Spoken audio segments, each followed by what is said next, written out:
ইচ্ছায় দীর্ঘ 17 বছর যে মাঠটি হারিয়ে গিয়েছিল, দীর্ঘ 17 বছর যে মাঠটি ছিল কুলাঙ্গারদের নিয়ন্ত্রণে, যে মাঠটিতে এই এলাকার স্কুলে এবং এলাকার ছাত্রছাত্রীরা, যুবকরা যারা খেলাধুলা করতে পারেনি, সেই এলাকার এই মাঠটি বেদখল ছিল।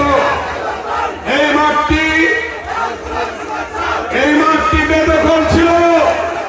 আছে এই মাঠটি বেদখল ছিল। এই মাঠটি চেয়েছিল মার্কেট বানাবে, এই মাঠটিতে চেয়েছিল বাজার বানাবে।